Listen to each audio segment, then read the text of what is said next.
What's up, everybody? Welcome back to another episode of Lights Out.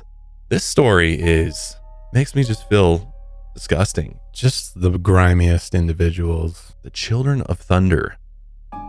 Marine 911, what is your emergency? I'm in Woodacre, and I thought I just heard 6 shots on a gun go off.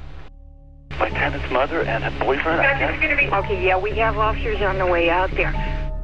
Carrie later called Taylor a, quote, parasite.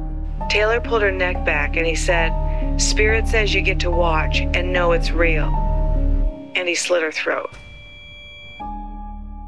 We prayed that God would send the right person, and that person would give up their life for a greater cause. He was mostly surviving on weed and meth. Call upon the powers of heaven and earth to bring forth the impeccable truth.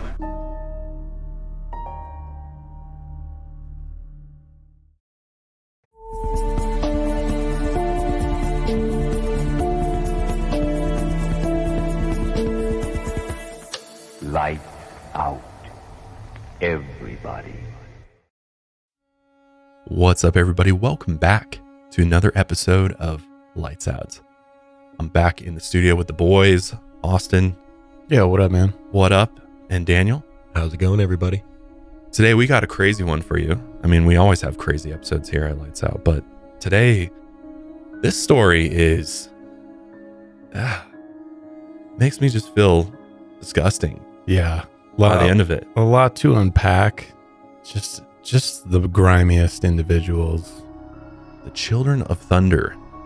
And, you know, it's technically a cult, but I don't know. I don't even know if we should give them that, right? It's like 3.5 people, barely.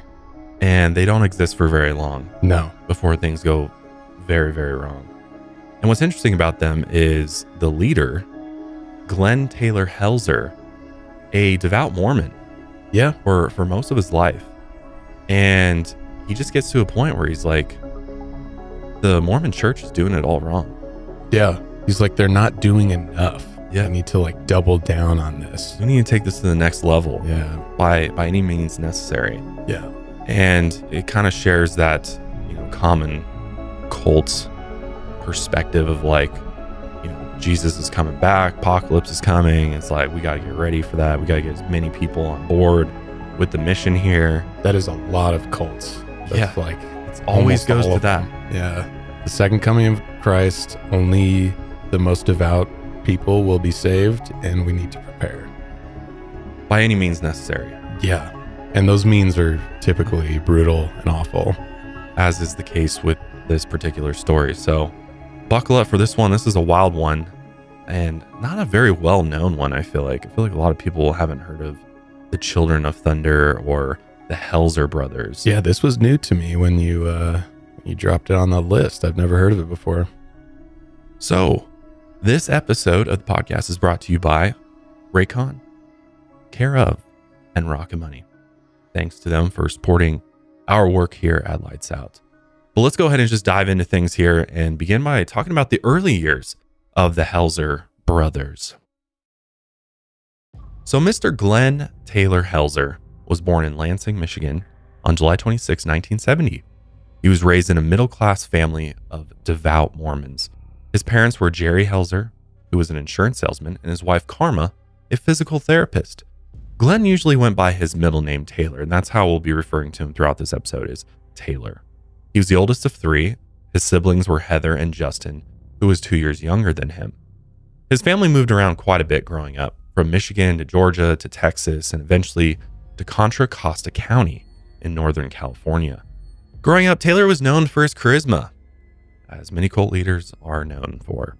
He had an easy time making friends, everyone in his community liked him, and even the local Mormon bishop thought that Taylor had a bright future ahead of him, which makes a lot of sense for me for the Mormon bishop to say that, because he's like, this guy's going to convert a lot of people. Yeah, he's handsome, he's charismatic, he's busy, keeps himself busy, Seems like a very outgoing individual as well. Yeah, likes people around him, likes attention on him, and he was described by others as kind, respectful, and full of excitement. His cousin Charney Hoffman later said, He was like my mentor. A lot of people wanted to be like him. So that's like the main thing with Taylor, is that everybody in his life seemed to want to follow him from an early age. They just were drawn to him. It seemed like he was wise beyond his years, and he was very dedicated to his mission as a Mormon. Yeah. And bottom line, he was cool. He was like a cool dude. Yeah. On the other hand, his brother grew up very differently. He was constantly in Taylor's shadow. He was unpopular and quiet, and he mostly kept to himself. Taylor often told him, quote, "I'm number one, you're number two." And that's pretty much how it went for most of their lives. For a while, Taylor lived with his maternal grandfather, Doyle Sorensen, who was from Salt Lake City. His grandfather was very, very religious, and he told Taylor that he often saw Jesus in his garden, and he would even have conversations with him. By the time Taylor was 14, he also claimed to start hearing voices in his head. And he didn't see this as a problem because he was raised in a culture where divine revelation was something that could happen to anyone. You know, it's if you hear voices, and this goes for many religions. I know even in the religion I grew up in, you know, our pastors would teach us, like, if you hear a voice in your head, you know, it could either be God or it could be the devil, and it's your conscience. Yeah. In the past few decades, we've moved away from this. For the most part, you know, it's more like you hear voices in your head. Let's get you checked out because this might be schizophrenia, something along those lines. But I mean, back then we didn't know much. I mean, there's really no excuse for here because this is a more recent case. But I don't know. I feel like today we would have a better understanding of that, and maybe some red flags would be raised. But yeah, historically, if you're hearing voices, yeah, you kind of just come to the conclusion that, yeah, this might be God, this might be the devil, who knows? Mm-hmm. It was around this time that he also began having delusions of grandeur. Throughout his childhood, he was always told that he was special. And now that he began hearing voices, he thought he must have had a direct line to God, just like his grandfather. Back at home with his parents, he soon became the man of the household while his father sat back. Taylor was always the golden child. He was always in charge, and in his mother's eyes, he could do no wrong. He eventually graduated from Ignacio Valley High School in California, and he actually served in the National Guard, but only for a short amount of time.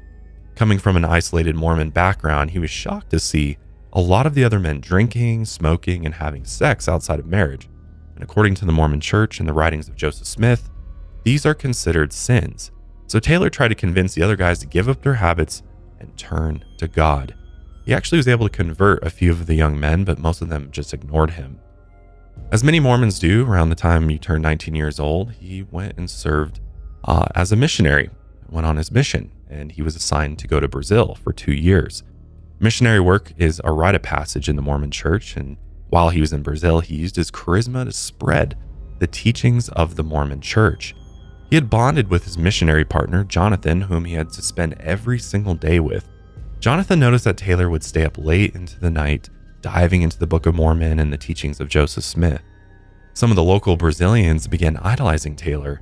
He already thought he was quote-unquote special, and now his new followers inflated his ego even more, and his beliefs became more radical as time went on. And what it sounds like from those that, heard more about his time in Brazil was that he was just like absolutely killing it down there. Like, he was converting people left and right, and he was really kind of drawing lots and lots of people to him. Yeah, he almost started his own little cult down there, even though he was preaching, the teachings of the Mormon Church. Yeah, people were flocking to him specifically, not necessarily the teachings, just because of who he was and how he acted. I think this was a pivotal point in his life because I think he realized kind of the power that he had. He'd been told that he was special, and, everybody was pumping him up his whole childhood. But now he's out on his own, kind of proving his abilities to the world. And I think he realized, like, wow, I am actually able to draw people into me and convince them and believing what I believe. So, yeah, and I have a direct line to God. Yeah, and I'm connected. Shortly after, he began believing that the apocalypse was near, and he had strange visions inspired by Mormon teachings. He envisioned a dystopian world where technology failed and warrior prophets led the few remaining survivors. And this is kind of when he started taking, the teachings of Joseph Smith, the Book of Mormon, and is like, I'm going to kind of slightly alter these for my, kind of towards these visions that I'm having, and kind of craft my own version of Mormonism, I guess. When Taylor got back from Brazil, he thought that the Mormon church wasn't headed in the right direction and really wasn't truly prepared for the apocalypse. But he kept most of these thoughts and ideologies to himself, and he tried to act like not much had changed during his time abroad. In 1993, he married a woman named Anne, whom he had gone to high school with, but he made sure that she converted to Mormonism first. He wouldn't even take her on a date until she was baptized. Through Anne's uncle, Taylor later became a stockbroker and financial advisor with the Morgan Stanley Dean Witter Company. At one point, he had 150 clients. So he was doing very, very well. I mean, I can definitely see him being a stockbroker, financial advisor, and doing well. Super successful. I mean, you're essentially kind of a salesman-esque at that point. So if you're charismatic and handsome, you could kill it. Absolutely. Coworkers described him as, quote, a good, clean Mormon kid. Over the years, he ended up having 2 daughters with Anne, and throughout their marriage, Taylor's spiritual convictions grew stronger and stronger, and over time, he started slowly distancing himself from the Mormon church. Meanwhile, his brother Justin did missionary work in Texas and later joined the National Guard as well. So there you go. He's literally following in his brother's footsteps, which there's nothing wrong with that. A lot of brothers do that, but I think for him, he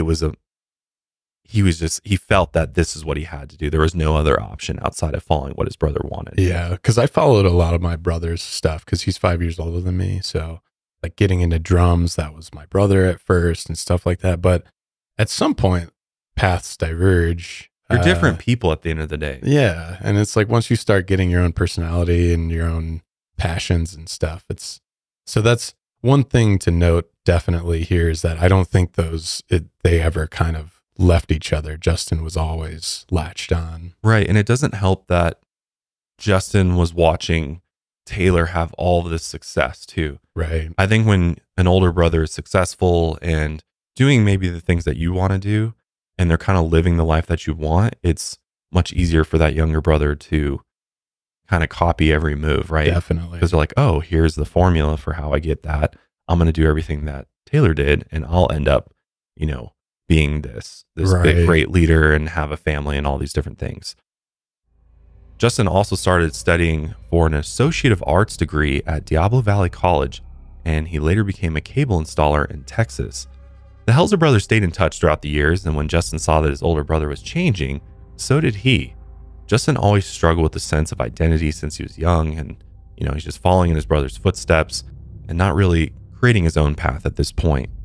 One of the first things he noticed was that Taylor no longer thought that drinking and smoking were sins. So he was like, all right, well, if Taylor's doing it, then I'll start doing it. Yeah. And this is a big no-no when it comes to Mormonism. Definitely not something you want to do. Soon, Taylor started having marital problems, and he was going out and drinking a lot more. He grew out his hair and also allegedly began having affairs with women. According to his wife, he became addicted to pornography after years of abstaining from it, and this caused a lot of problems in their marriage. His wife Anne thought that Taylor was also a quote-unquote television junkie who had lived a sheltered life, and she also said he wanted to expand his life outside the church. He began feeling the confines of his religion and wanted to try the normal life. By normal life, she meant substance abuse and sex outside of marriage.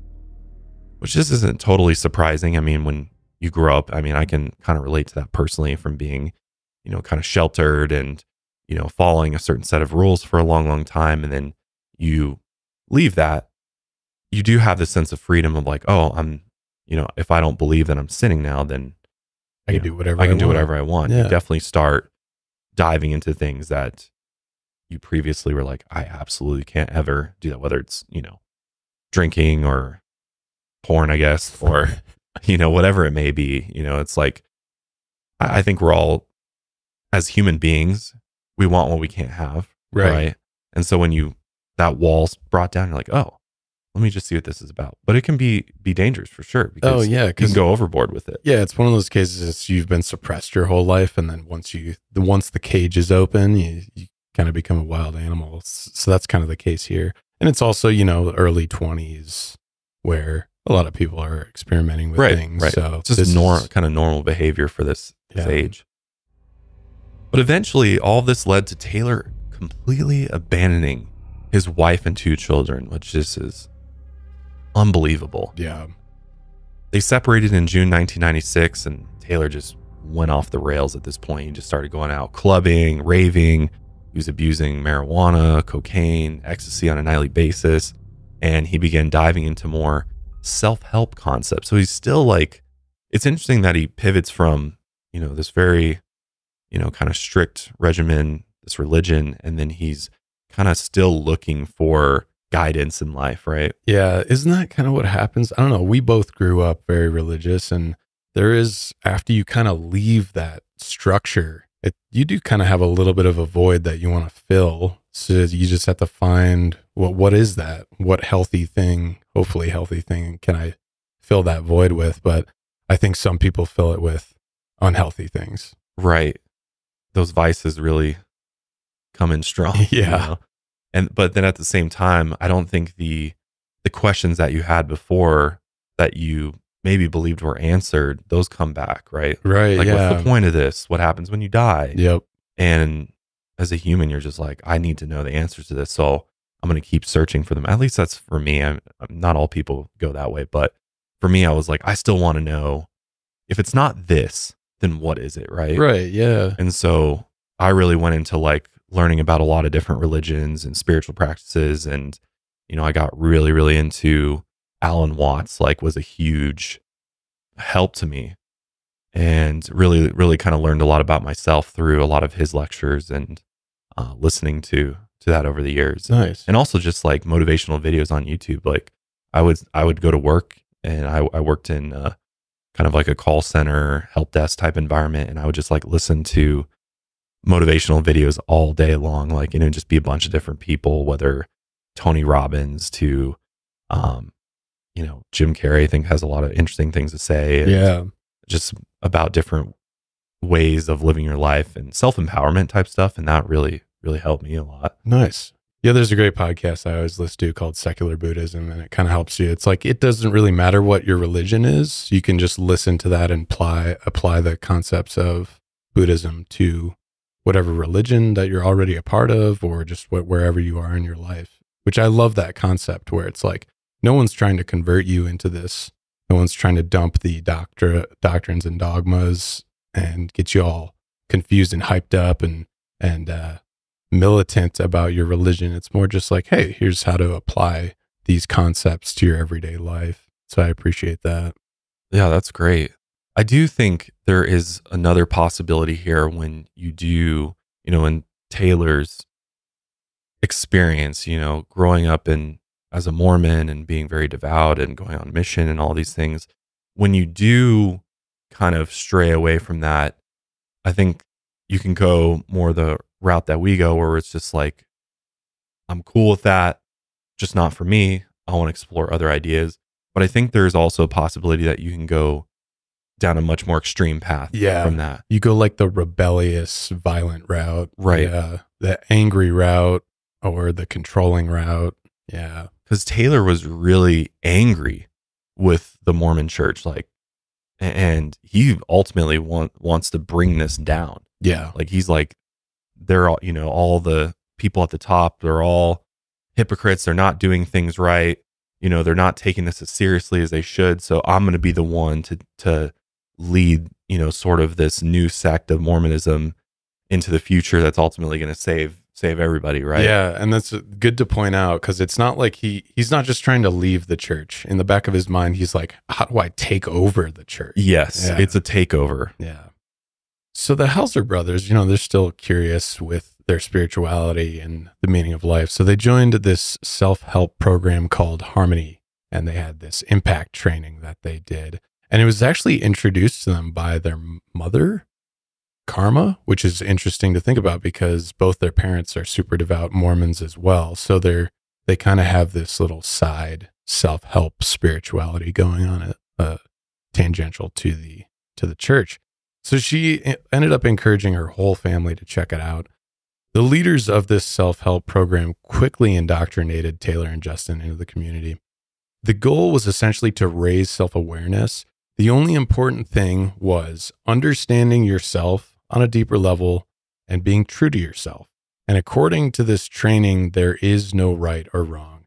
And this is very dangerous. Yeah. When you get into the amoral concepts, philosophies, and stuff. I mean, I know like Anton LaVey was into there is no such thing as right and wrong. Everything is amoral.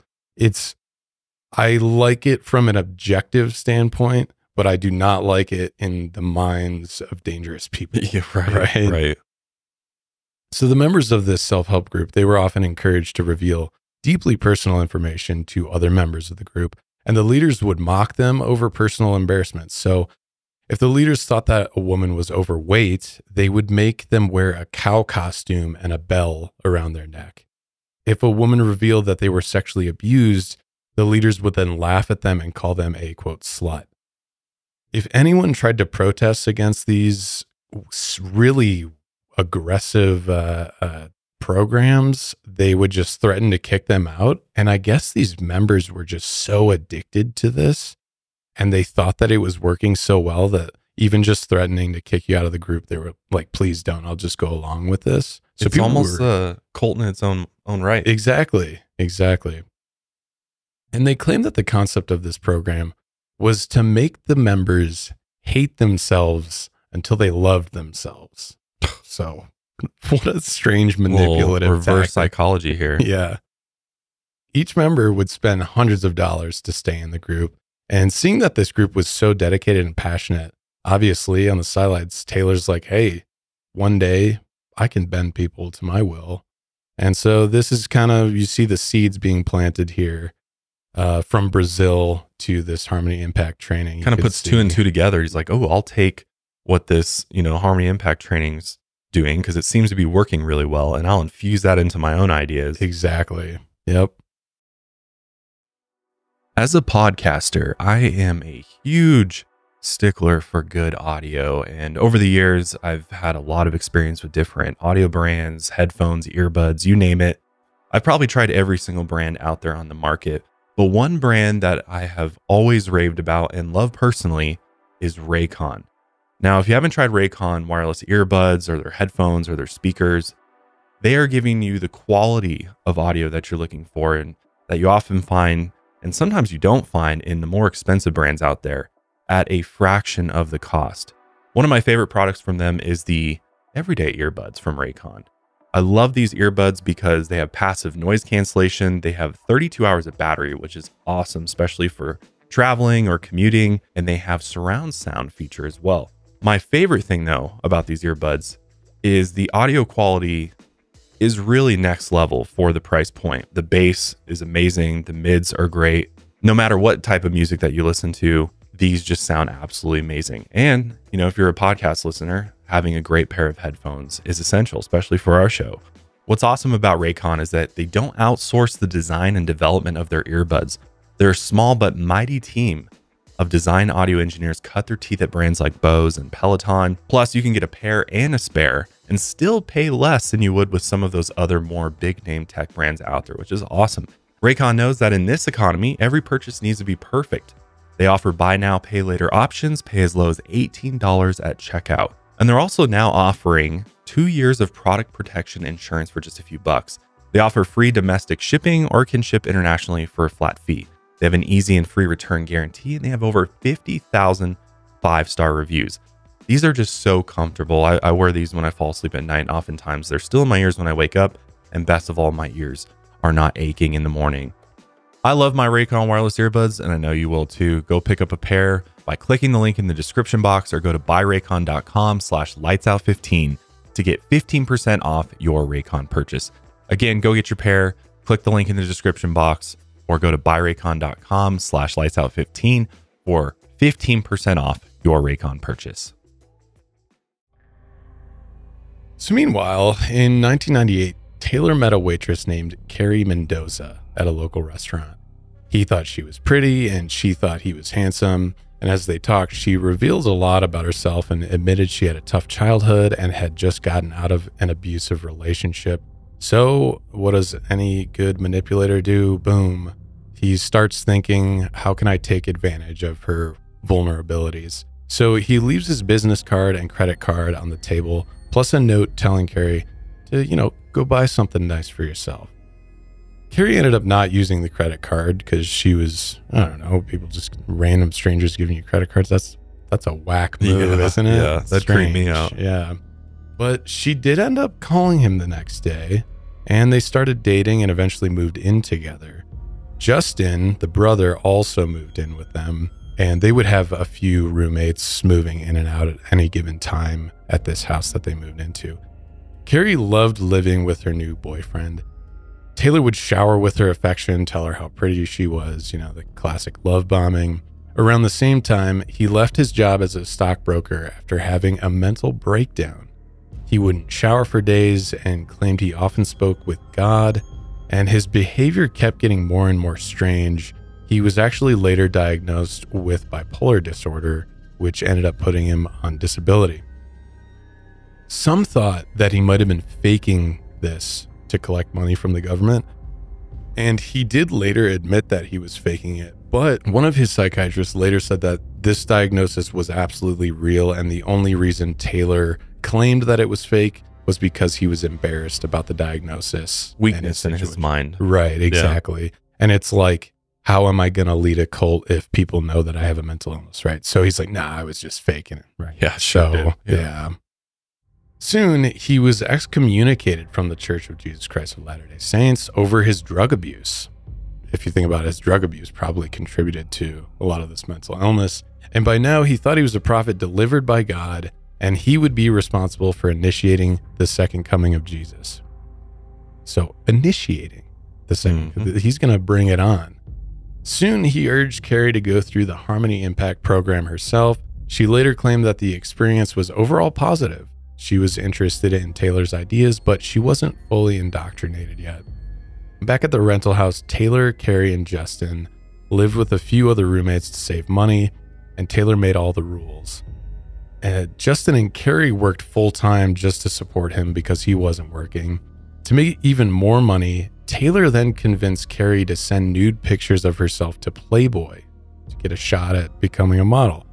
Before she did, this is strange, she borrowed money from Taylor's dad so she could afford breast augmentation surgery. Carrie was later contacted by Playboy for a professional photo shoot, so it worked out. In the meantime, Taylor also began selling ecstasy at nightclubs for some extra cash. But really, none of Taylor's money ever went towards his actual living situation. He wanted to just use it as startup money for a couples counseling business. So you can kind of see these weird parallels between, okay, we're talking about religion, self-help, couples counseling. So he's in this, like, I think he just wants to control people because these are very emotional spots, right? So the problem was he needed even more money. So he convinced Carrie to start stripping at the Gold Club in San Francisco. And while working here, she would make up to about $1,000 a night. He then wanted Carrie to convince the other strippers to join an escort service he would call the Feline Club. Then he and Carrie would run it. Another idea that Taylor had was that Carrie would do private dance sessions with men and then end up having sex with them and charging them for money. But as we'll see going forward, Taylor has a lot of plans, and not many or basically none of his plans ever really worked out.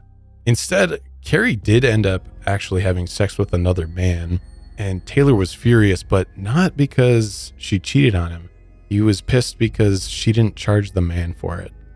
So he's just straight up sex trafficking at this point. Exactly. Things in the rental house kept getting even stranger. Everyone except Justin at any given time was basically always high on weed, ecstasy, meth, GHB, and or ketamine. One night, Taylor made Justin watch him and Carrie have sex. Very strange to invite your brother into the bedroom. But I don't even want to unpack that one. On the other hand, Justin never dated. He was quiet and awkward, always living as just this pawn in Taylor's world, essentially. Supposedly, people thought of Justin as a handsome, nice guy, but he was very strange and odd. One of their other roommates had dated a woman named Sarah, and one evening, Sarah had actually come down to the kitchen to get a glass of water. She witnessed Justin on his hands and knees eating food off of a plate on the floor, just like acting like a wild animal. That's bizarre, man. Yeah. I'm assuming there's some drugs at play here. I would assume so too. And then when Sarah later broke up with her boyfriend, Justin tried to ask her out, but she said she only thought of him as a friend. Obviously, he didn't take this well, and not long after, he approached Sarah one day and told her he wanted to show her his new piercing. He then dropped his pants and underwear in front of her. There was no piercing. He just wanted to flash her. So, Jesus. Yeah, he's handsome. Things are out of control. He's handsome and nice, they say, but clearly he's a creep. Both of them are just absolute creeps. Yeah.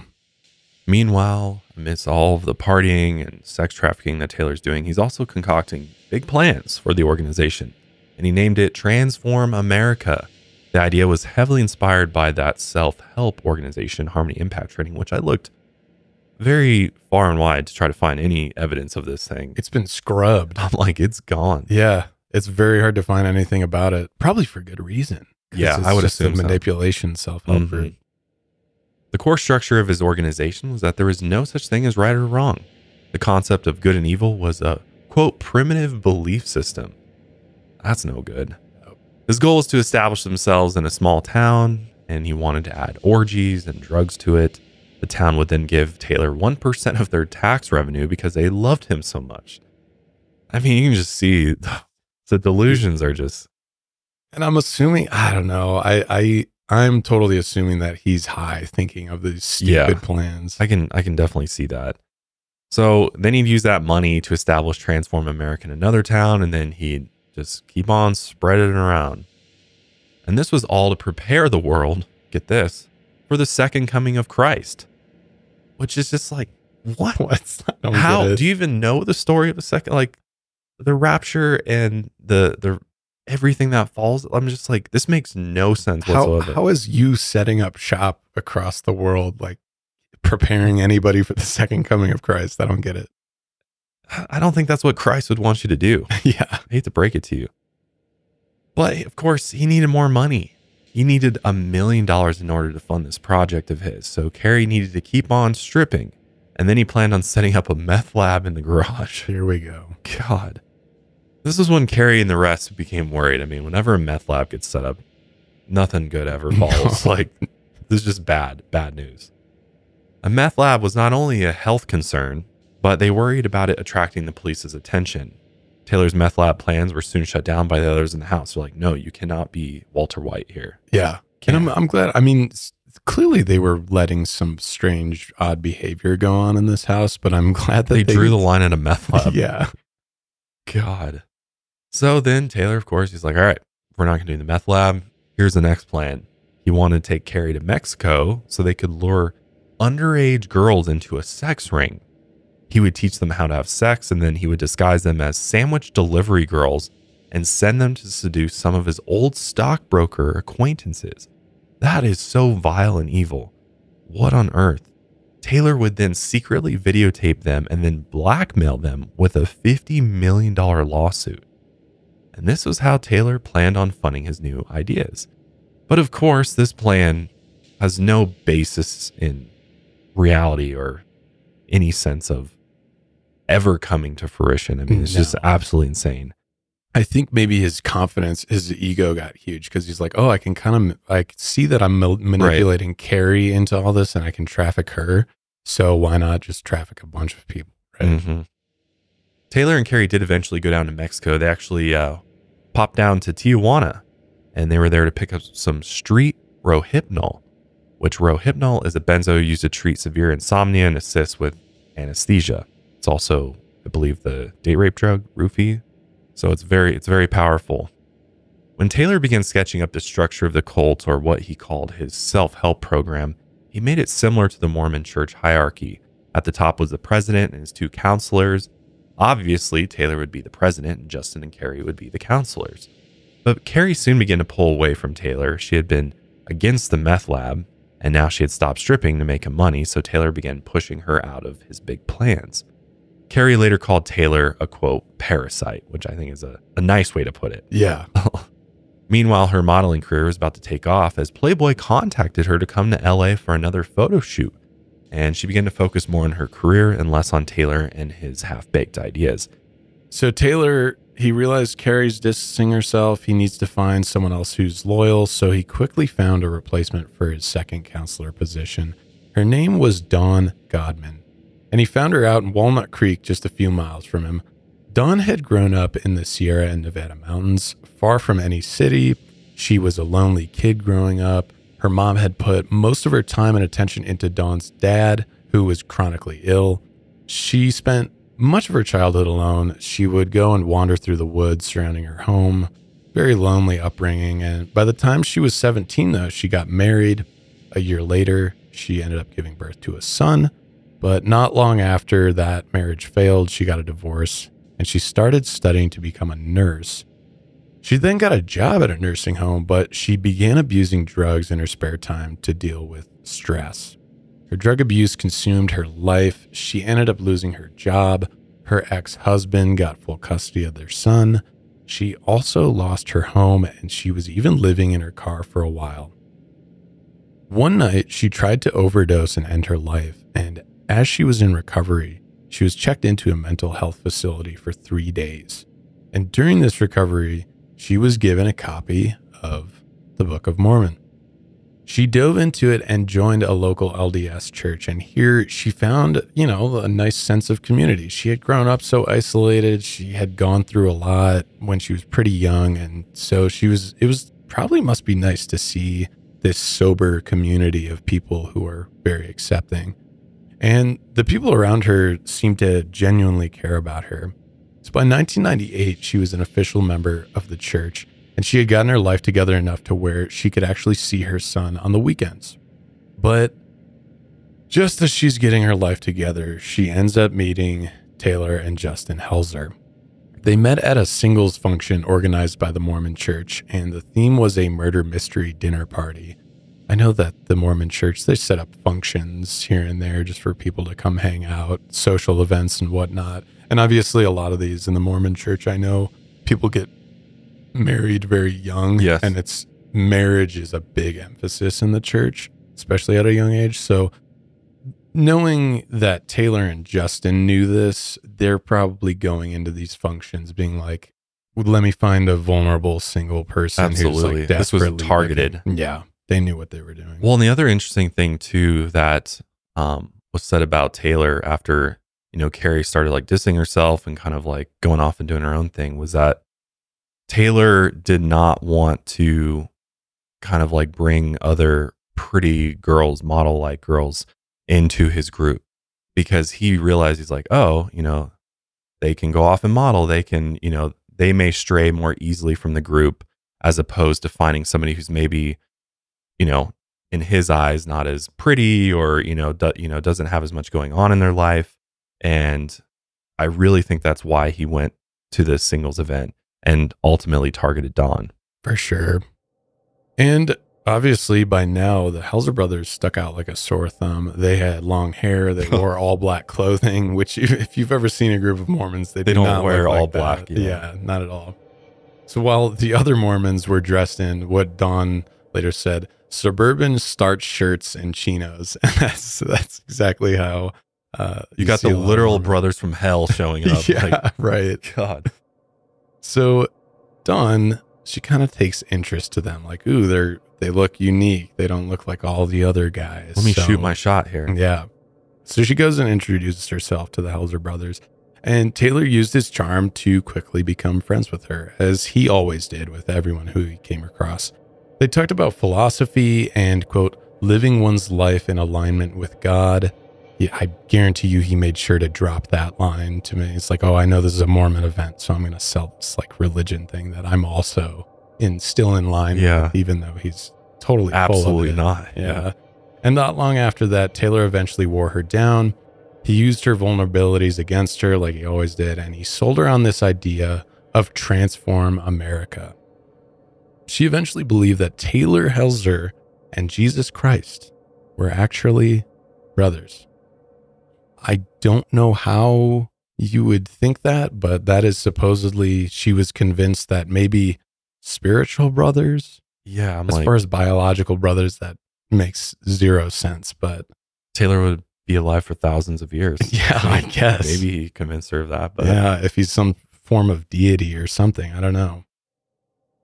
In early 2000, Taylor made Dawn also go through Harmony Impact training.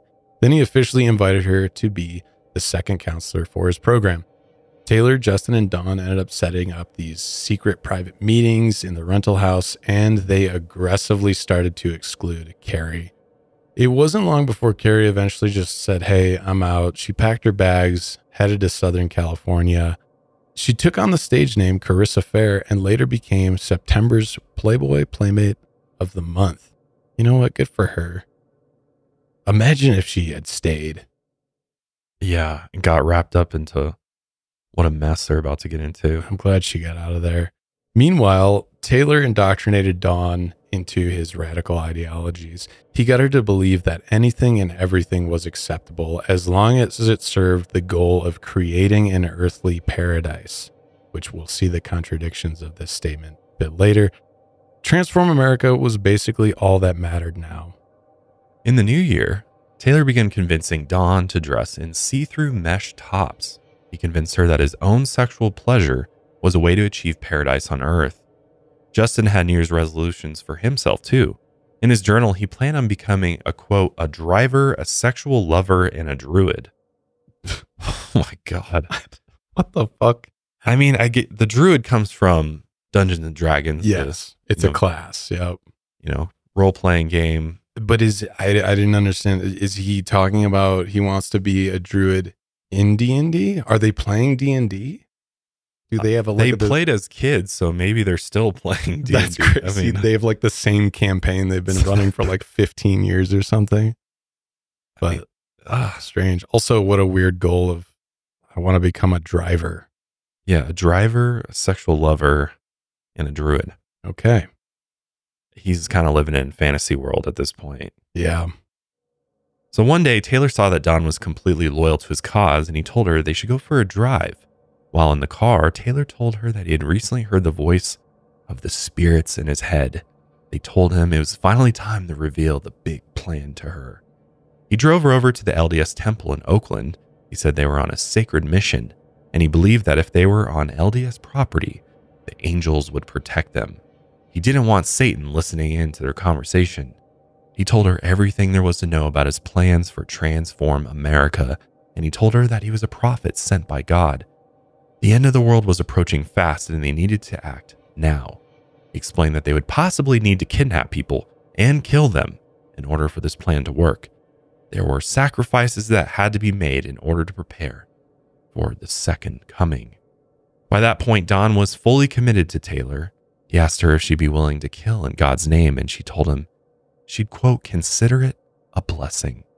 She later said, Taylor made you feel like you were the most important person in the world. The manipulation coming from Taylor. Oh, yeah. Is on a whole nother level. Yeah, it's you know, deep. here's this, wise, good-looking man that is totally interested in Dawn, who's never had any sort of relationship like this before. And so she's just I think she's really kind of fallen head over heels in love with this guy and just loves the attention that he's giving her. And he's just taking advantage of her. Yeah, and I bet he's playing into knowing that he's going to this Mormon singles event, right? He's playing into this like, hey, I used to be like you. I was a devout Mormon, but let me bring you in on this even more cooler, deeper, more important mission here. Yeah. They're all lame over there. They're not doing the real work out here. Yeah, it's half-assed over there, but I'm doing the real work, yeah. And you get to spend all your time with me, And right. like for her, that's just like, this is amazing. Yeah. It's like kind of what I've always dreamed of in a way, Exactly. And he's just, mind controlling her at this point. At this point, Taylor had convinced Dawn and Justin that violence was acceptable. Again, there's no right or wrong. And it was very necessary in order to achieve their goals. But first, Taylor needed a new place to build, Transform America. So he sent Justin down to Concord, California, where he found a 3-bedroom rental house on Saddlewood Court. It was a quiet neighborhood where everyone kept to themselves. The landlord told Justin that he would be the only one allowed to live there, and he agreed. When the landlord asked why he wanted 3 bedrooms, Justin said he would use one as a gym and the other for meditation. But of course he was lying, as Taylor and Don moved right in after signing the lease. Around the same time, Taylor thought it was a good idea if they started using secret code names for whatever reason. Taylor's code name would be Jordan, Justin would be Jason, and Don would be Sky. The brothers picked the names Jordan and Jason because they were similar to John and James, the 2 apostles Jesus once called, quote, Sons of Thunder, hence where they get the name Children of Thunder. And this Sons of Thunder is only mentioned once in the Bible. And there's not really a whole lot. I mean, it's up to interpretation as to why Jesus named them this. I did a little research on this, and a lot of people believe that is because of just the thunderous personalities that James and John, they were I think they were Jesus's like best friends too. And, they're out there, disciples of Jesus, watching Jesus do miracles, taking part in all of it. And, whenever they'd have like an adverse reaction to Jesus or something like this, these guys would be like gung ho, be like, how could you do that? And so they just kind of were his boys, Yeah. They were like right hand men. Thick as thieves. Absolutely. So that's where Sons of Thunder comes from. And it also sounds pretty cool. It does. Sons of Thunder. And also the voice of God in the Bible is often compared to the sound of thunder. Right. It's kind of that connection there. In this economy, we're all trying to find better ways to manage our finances, especially those pesky subscriptions that we all seem to have, about 100 of them. I mean, I can't even tell you how many subscriptions I have. I probably had like 50 going on, no joke, 50 different subscriptions between games to streaming to, it seems like every service online you use now has some sort of subscription or products that you're subscribed to. And it can be very, very easy to lose track of what you're actually paying for, especially when you stop using some of those services. So Rocket Money came along, sponsored the show probably about a year ago, and I started using Rocket Money. And it is now my go-to app almost every single day because I just love the way that it lays out all of your finances, your expenses. You connect your bank accounts, your credit cards, basically any sort of account that you have, and it sorts everything out for you, shows you all the subscriptions that you're paying for. But best of all, with a tap of a button, they will go and cancel that subscription for you and even try to get you money retroactively from the time you stopped using that service, which is absolutely amazing.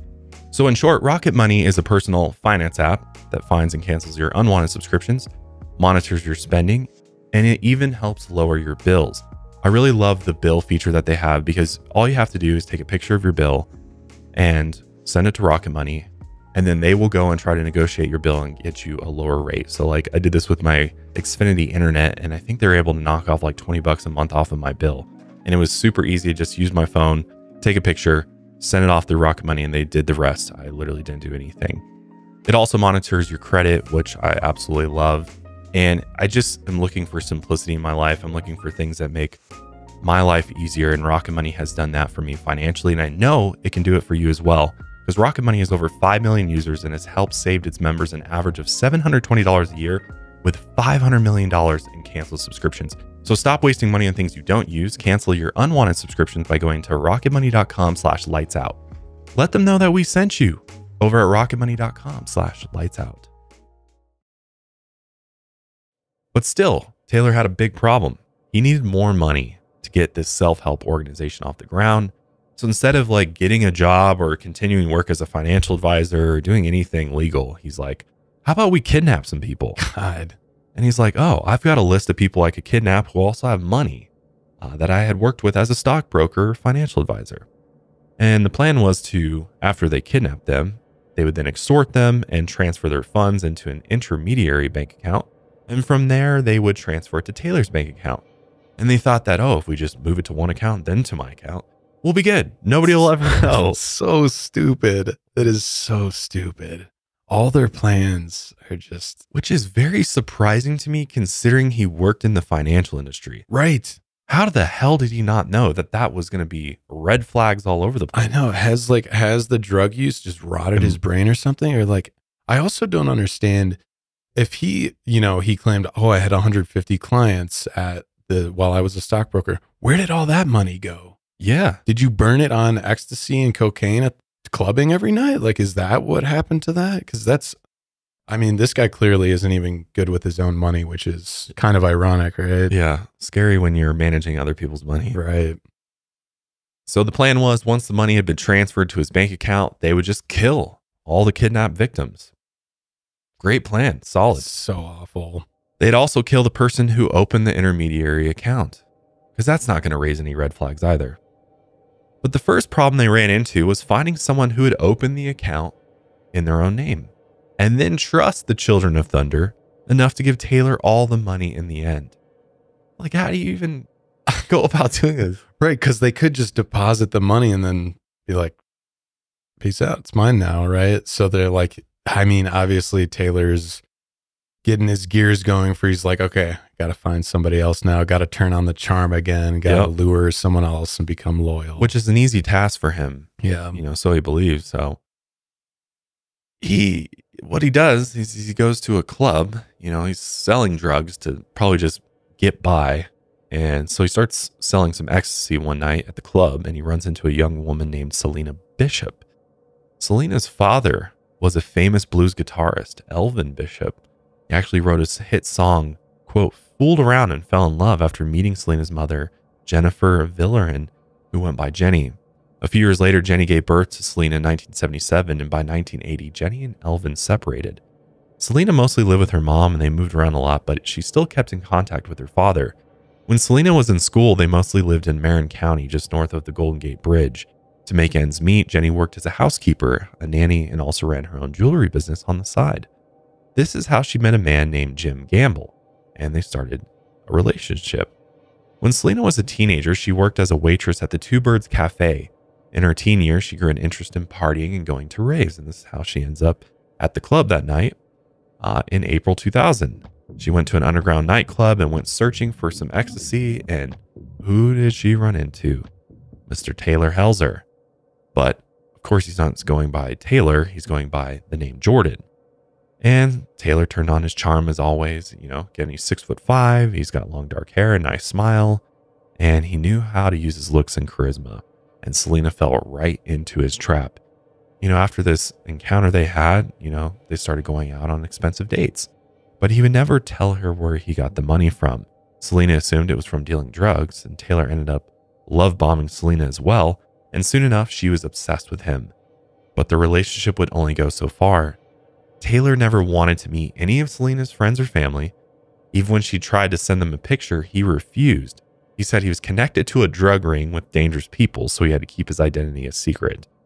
Taylor then convinced Selena to find a new place to live where she could live alone, and she did this without questioning him whatsoever. She ended up finding a first floor of a duplex to live in Woodacre, California, which is about an hour outside of Concord, California. And then she just worked at the Two Bird Cafe, which was just down the road in San Geronimo. One day, Selena's mom, Jenny, barged into her daughter's new place because she knew Taylor was there. She made the excuse she needed to borrow a blouse, but she really just wanted to meet her daughter's mysterious new boyfriend. She thought he was quote-unquote cute and a real nice kid, but now she had seen his face. Taylor had been trying to avoid any other witnesses, but now Jenny had seen him, so he knew his plan had to move even faster now. He quickly convinced Selena to open up a bank account. The plan was for her to have an intermediary account, and then he would murder her after he got the money into his own account. It's just so evil to think about this. Like, he does not care about Selena whatsoever. She's just a pawn in his game. Yet Selena thinks they actually have a real relationship together. Until then, he kept treating her like she was the most important person in his life. He kept taking her out on dates. And one night he took her out to a reggae show with Dawn and Justin. And this was their first time meeting her. Dawn later said, quote, "We prayed that God would send the right person, and that person would give up their life for a greater cause." Selena had no idea what they were planning behind her back. From her perspective, she was dating a man she really liked, and she finally had her own place to live in, and she had opened up her first bank account. Taylor later told her that he was soon going to inherit about $125,000 from a great uncle who had recently passed. To convince Selena that she had to use her bank account, he said he needed to hide it from his ex-wife. It would only be in her account for a little bit, but he promised to pay her a $25,000 fee for helping him. He also promised he would take the relationship to the next level and actually move in with her. And she just continued to fall for all of his lies. As the Children of Thunder prepared for these kidnappings, Taylor ordered Justin to go buy a handgun in May of 2000. The sporting goods clerk would remember Justin specifically that day because he told the clerk that the Beretta 9mm he purchased was the exact same one he had used in the military. And we'll see this kind of time and again. They're trying to be discreet about all these things, but it's like, okay, now Selena's mom has seen Taylor, Your fate, right? Yeah. And now you're talking up the sporting goods clerk, so they're just going to remember you. If you wanted to be discreet about it, you would go in, say nothing, buy the weapon and leave, but no. So now we're building witnesses here, right? The next month, Dawn purchased a reciprocating saw, a few replacement blades from Sears, plus 9 duffel bags from Kmart. She then got 2 tasers off of eBay, and the next month she bought 3 pairs of gloves and 3 ski masks. Donna had also bought some gym weights so they could sink any human remains in the California Delta. So they're leaving a massive paper trail here. These people are idiots, really. They also adopted 3 dogs they kept at the rental house. It was a Rottweiler, a Border Collie, and an Australian Shepherd. I love dogs, and we'll see. Most of these end up hopefully having a good life. Dawn built an outdoor dog kennel. Taylor's idea was that once they dismembered the bodies, they would then feed them to the dogs, which is so stupid. Like, they're not going to eat the bones, right? What are you going to do with the bones? So they tried to feed these dogs animal bones just to test it out, like some meat with some animal bones. And obviously, it didn't work. So they abandoned the Border Collie and the Australian Shepherd near Bay Point. Taylor ended up keeping the Rottweiler for himself, hoping, because it was just this sick fantasy that he still wanted to watch a dog eat a part of a human, even if they wouldn't consume the whole body. He was still just morbidly curious. Yeah, so weird. By now, Taylor was so deluded that basically if any idea crossed his mind and it pleased him, it must have come directly from God. Each day, the group would hold a prayer session with the 3 of them. Taylor would bring up his next big idea, and Justin and Dawn would just go along with it. He wrote up his 12 principles of magic on a scrap of paper and made Justin and Dawn memorize each of them. So, for example, one of them said, quote, "I am already perfect and therefore can do nothing wrong." And another one said, quote, "I gain control by losing control." Makes a ton of sense. What? These people are just in so deep, you can tell here. And it's like they're not even questioning him, too. It's full on brainwash. Yeah, he's programming him for sure. They believed he was truly a holy prophet sent by God, and they just obeyed all of his orders blindly. He sometimes began his sentences with, he would say, "Spirit says something." So if he had a divine revelation, so for example, one time he told Justin and Dawn, "Spirit says, if people aren't loyal to me, I'm just going to have to kill them." And he just constantly fed them these ideas that killing is acceptable as long as it's God's will. So, Spirit says, "Oh, I heard a voice. Spirit says this, and I'm totally in the right, and you're not going to question me at all." Because this is very in line with the teachings of Jesus, for sure. Right? Yeah. This is exactly what God would want. Yeah. Has he ever read the Bible or learned about the 10 Commandments? You would think, I don't know, because literally, "Thou shalt not kill." Right. Yeah. I mean, clearly at this point, he's completely rejected anything from like Mormon or Christian text. Seems like the devil's just entered his body at this point. Yeah, seriously. Just a demon. Yeah. During another meeting, he told them about his latest idea. Here's another stupid idea. He called it Brazil. The plan was to adopt a few Brazilian orphans and train them as assassins. He would use them to kidnap the Mormon president of the church and force him to declare that Taylor was their new leader. And all of the old Mormon leaders would then be assassinated by the Brazilian orphans. Justin and Dawn would then be his new counselors, and then he would appoint 12 new apostles. So how high are they at this point? To come up with these ideas, it's just like, it started out with a little bit of like basis in reality, like just a shred. Yeah. But now it's just like full on.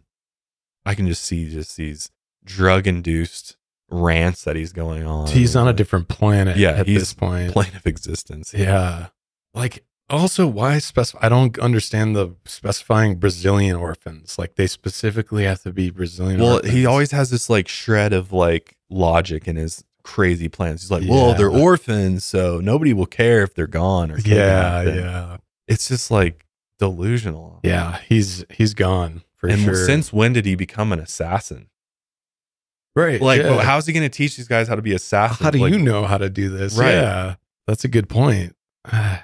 Man, it's idea after idea. It will continue to disappoint you. So as they made all these stupid plans, a 40-year-old woman named Debrah Mclanahan often visited their house on Saddlewood Court.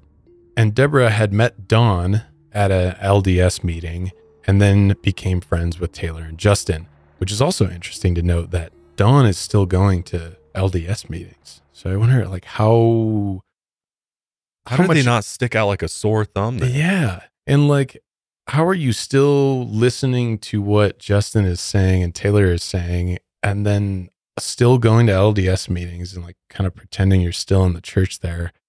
I don't know. But even Debrah, she described herself as a white witch, meaning she tried to use her witchcraft to help others. Supposedly, much like Dawn, Debrah was also still a practicing Mormon at the time, but later she left the church. Debrah would come over to the rental house and give them all massages. She believed massages could distribute spiritual energy and ground the self. She would also finish the massages, often with a happy ending for all three of the cult members if they asked for it. It didn't take long for Debrah to transform America's most trusted person, but she was never actually invited into the cult. She was just like a loyal outsider. That's why earlier I said there's like 3.5 people in the cult. She's kind of half in. Yeah. So Taylor would occasionally tell her some of their less radical plans, but she really wasn't allowed to know about any of the murder, extortion conspiracies that they were planning. Debrah even got to meet Justin and Taylor's mom, Karma, who was also a massage therapist at that time. Karma and Jerry were still married, but now they had an open relationship. And apparently Taylor once gave his mother and her boyfriend, Donald, couples counseling sessions. Dear God. Yeah. So this is completely dysfunctional. Complete mess at this point. The whole family is just. Yeah. Imagine being like, hey, let's open up our relationship. Okay, cool. And then now I have this boyfriend. And instead of just finding someone else, I'm going to go to couples counseling with my boyfriend as I'm married to my husband. And I'm going to go to the counseling session with my son. What? This is so wacky, man. Yeah. Bizarre family. So as for Taylor's little sister, Heather, she was currently taking college courses in Alaska, far away from her family. So maybe, she's like, I'm getting the hell away from this. Maybe she was the only like quote unquote normal one in the family. And she saw how wackadoo they were. And she's like, I'm getting the hell out of here. I'm going to Alaska. Going as far away as I possibly can. Yeah. So Debrah got to know the Helzer family a little bit over that time. And she later pitched Taylor this idea to raise money for Transform America. Now, she didn't really know the whole idea, but she knew that Taylor needed to raise some money. So she offered to act in pornographic films for him. And her price was $2,000 per video. So if you remember Justin's New Year's resolution, right? Well, Yep. It was become a sexual lover. Right. So he saw this as an opportunity. He offered, hey, it's like, I'll be in it. I'll film it. I'll be a part of this. I might try to jump in, but Yeah. But Taylor declined their offer. Which this is strange, he even scolded Debrah and asked if that's, quote, what she wanted to be known for, which is pretty rich coming from a guy who was trafficking people. literally, right? yeah. He then made her a counter offer. If she wanted to help, she could keep a locked safe at her place for the Children of Thunder to use. He offered to buy her a new washing machine in exchange for the help, and she agreed. And then Taylor began storing all of his drugs at Debrah's place instead of their house. Meanwhile, The others noticed that Taylor was on edge more than usual, and he was using more meth. He was stressed out because their plans were about to be put into action. And then he kept making these last-minute revisions. So one of these revisions was that their new targets would be elderly people, so they couldn't fight back. They would target them in quiet neighborhoods, preferably near highways, so they could easily get away. And he found his targets through his old job as a stockbroker. The plan was to use Rohypnol to subdue the victims, force them to sign the checks, and then increase that dosage until they died. If the Rohypnol wasn't enough, they planned on bringing the handgun, tasers, handcuffs, leg irons, and a blowtorch. Once they got them to sign the checks, they would deposit the money into Selena Bishop's account and then over to Taylor's account. And Taylor promised he would take Selena on a really nice vacation out to Yosemite when all this was over. And obviously unknown to her, this was actually where he planned on killing her. Taylor's first target was a man named Bob White. He used to be the richest client that Taylor had back when he worked as a stockbroker, plus Bob lived alone.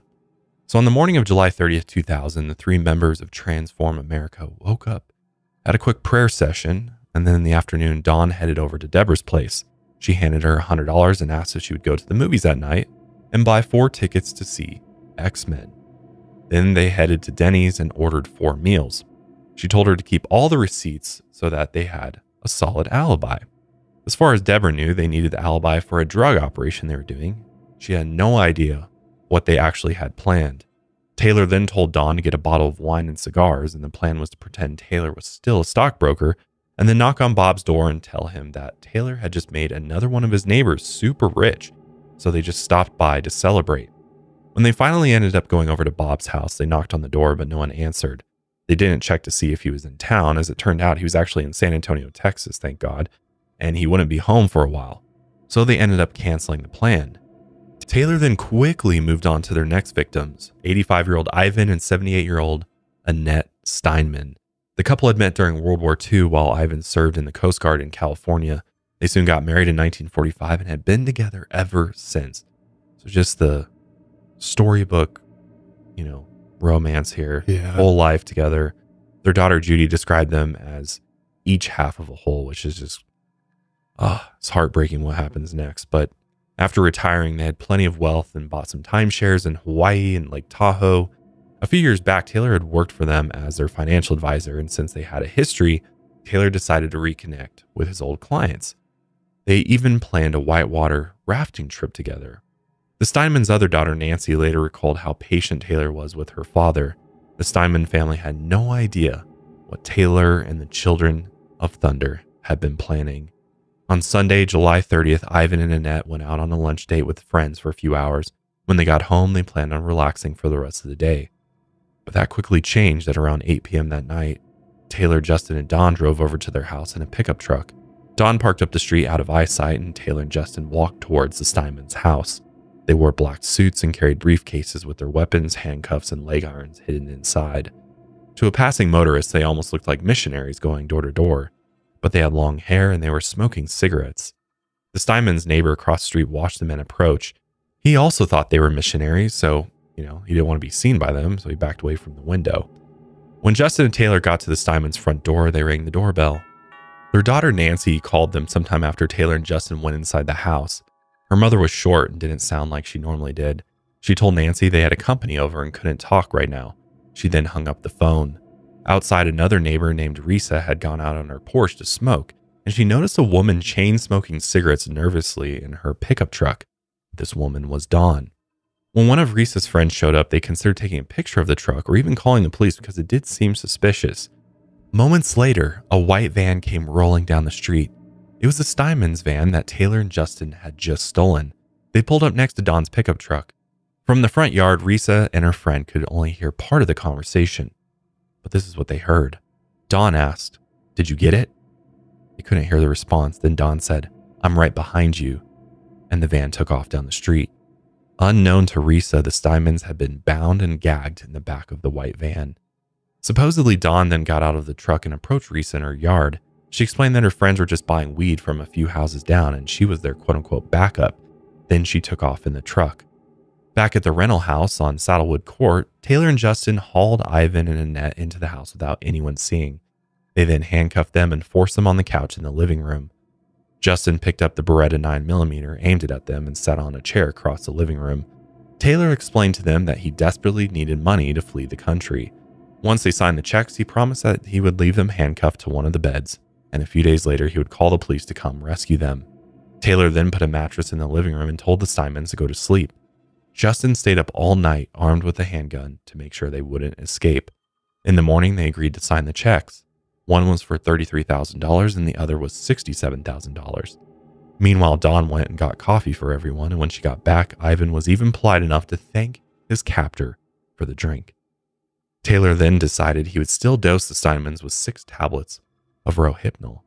The whole point was that the drugs would subdue them and make them more compliant, but they had already agreed to sign the checks. Taylor just wanted to see what the drug would do to them at that point. It ended up making them extremely drowsy.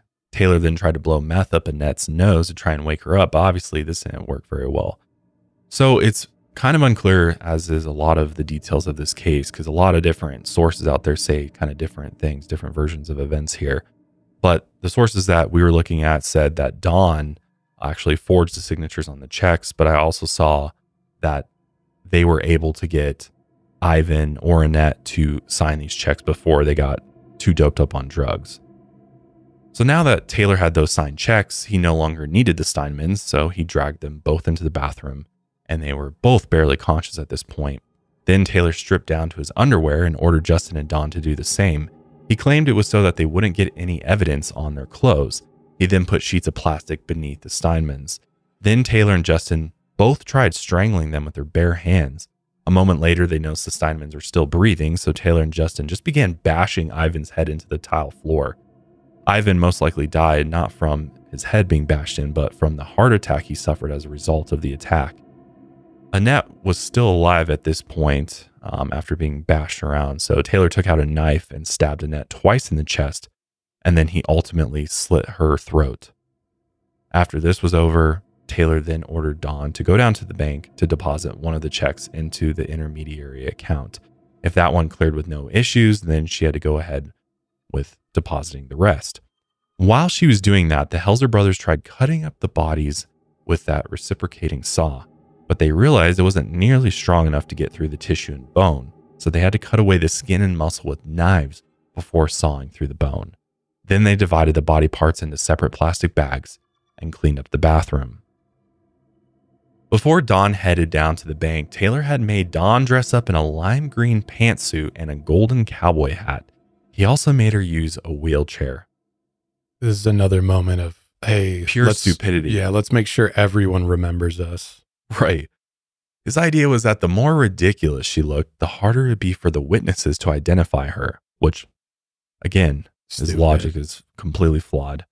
Of course, this backfired. And I think, too, he thought, you know, if we send in somebody that looks mobility challenged, you know, being in the wheelchair, that they're more apt to believe this woman's story, or like who's going to like give somebody in a wheelchair a hard time, grief, right? Yeah. So that was kind of his reasoning for the wheelchair, because the wheelchair is very random. It's like, okay, why? Yeah. But, you know, as somebody who's worked as a bank teller myself, one of the first things they teach you when you become a bank teller is look out and report suspicious activity. And I can only imagine Dawn rolling in the wheelchair with the cowboy hat on, lime green pantsuit, and then wanting to deposit this check from the Steinmans into somebody else completely unrelated to her, Selena Bishop's bank account. Yeah, because they couldn't, for whatever reason, they couldn't get Selena to come and do it. They just got Dawn to come and do it instead. I wonder if Selena maybe backed out or something like that. So that right there, as a bank teller or a bank manager, is a huge red flag. Yeah. I mean, anytime a check came in that was, you know, 10,000 or more, you definitely have to ask more questions. And, you know, especially if the names don't match up, like you're depositing this into somebody else's account, like this is very weird. Right. Yeah. And luckily, the bank manager sniffed this out right away. I mean, it was very obvious that something weird was going on. So the reasoning Dawn gave the bank was that she needed to deposit the checks because the Steinman's granddaughter, Selena Bishop, needed open heart surgery in San Diego, but she didn't have health insurance. So the Steinmans were going to cover the bill. And that's when she handed over those 2 checks worth $100,000. And Dawn just claimed, they're like, well, why are you doing this? Why isn't the Steinmans coming and depositing this check? This is a lot of money to just give a friend. Yeah, they didn't think this through at all. So the bank's manager, Vicky Sexton, she was not buying it whatsoever. And she called the phone number on the checks, which is actually what they do. They're supposed to do this and verify that they actually wrote these checks. And when she called the Steinmans, she got Ivan's answering machine. Dawn then told Vicky that the Steinmans just moved, but she had their new contact info. So Vicky called that number and it took her to another answering machine. The voice claimed to be Ivan, but it was just Taylor doing a bad impression of an old man. Vicky then hung up and told Dawn that she would need the Steinmans' social security numbers to move ahead with the transaction. Dawn said she would go and get them. Then she left the bank. Vicky immediately put a hold on the checks. She'd be the only one who could clear them, so the money never went through. Because obviously she's going to verify this. She's like, there's no way. This is fraudulent. Right. What's going on here? And a lot of banks have they can call the other banks and talk to the actual, banker that works with the Steinmans and be like, hey, they did this, does this sound right to you? So they're putting the pieces together. They're like, something's very weird about this. On August 2nd, Taylor took Selena out on one last date. They went to a bar in Berkeley and had a nice time, like everything was normal. Then he told her that they were going to Yosemite for a nice vacation the next day. That evening, they went back to the house in Saddlewood Court to quote-unquote get ready for their vacation. A neighbor saw Selena going into the house, and sadly, this was the last time she was seen alive. That evening, Selena and the 3 children of Thunder were hanging out. Everyone was smoking weed except for Justin. Then Taylor secretly dosed Selena's wine with Rohypnol, but he didn't make sure it was dissolved enough. So when he handed her the glass, there was still powder floating on the top of her wine. So he went and got her a new one. This time he made sure that it fully dissolved into the drink. Then he led her into the living room where he offered her a massage.